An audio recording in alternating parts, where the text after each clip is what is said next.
നെടുമ്പാശ്ശേരിയിൽ യുവാവിനെ കാറിടിപ്പിച്ച് കൊലപ്പെടുത്തിയ കേസിലെ പ്രതികളായ CISF ഉദ്യോഗസ്ഥർക്ക് സസ്പെൻഷൻ. CISF വകുപ്പുതല അന്വേഷണവും പ്രഖ്യാപിച്ചു.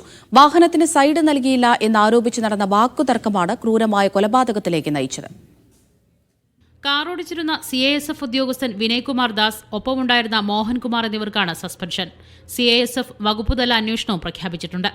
അന്വേഷണ റിപ്പോർട്ടിന്റെ അടിസ്ഥാനത്തിൽ തുടർ നടപടികൾ സ്വീകരിക്കുമെന്ന് അധികൃതർ അറിയിച്ചു. ബുധനാഴ്ച രാത്രി 10 മണിയോടെയാണ് നാടിന് നടക്കിയ ക്രൂര കൊലപാതകം നടന്നത്. സ്വകാര്യ എയർലൈൻ കാറ്ററിംഗ് സ്ഥാപനത്തിലെ ജീവനക്കാരനായ ഐവിൻ ജിജോ ജോലി കഴിഞ്ഞ് കാറിൽ മടങ്ങവേ CISF ഉദ്യോഗസ്ഥർ സഞ്ചരിച്ച കാറുമായി ഉരസി. ഇതേച്ചൊല്ലി വാക്കുതർക്കമുണ്ടായിരുന്നു. പിന്നാലെ ഉദ്യോഗസ്ഥർ ഐവിനെ കാറടിപ്പിച്ച് ബോണറ്റിലിട്ട് 1 കിലോമീറ്റർ സഞ്ചരിക്കുകയും പിന്നീട് നായത്തോടിന് സമീപം സഡൻ ബ്രേക്കിട്ട് താഴേക്കിടുകയുമായിരുന്നുവെന്ന് FIRൽ പറയുന്നു. ഐവിനെ നാട്ടുകാർ ചേർന്ന് ഉടൻ ആശുപത്രിയിൽ എത്തിച്ചെങ്കിലും മരണം സംഭവിച്ചു.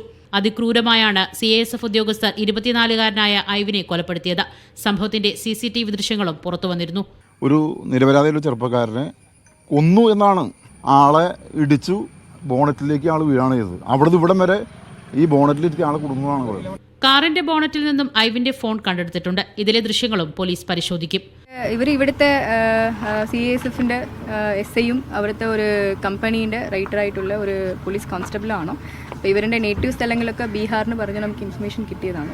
അപ്പോൾ ബാക്കി കാര്യങ്ങൾ നമ്മൾ CISFോട് അവരുടെ ബേസിക് ഡീറ്റെയിൽസും അവരുടെ കാര്യങ്ങൾ എടുത്തിട്ടുണ്ട്. രണ്ടാം പ്രതി മോഹൻകുമാറിന്റെ അറസ്റ്റ് രേഖപ്പെടുത്തി.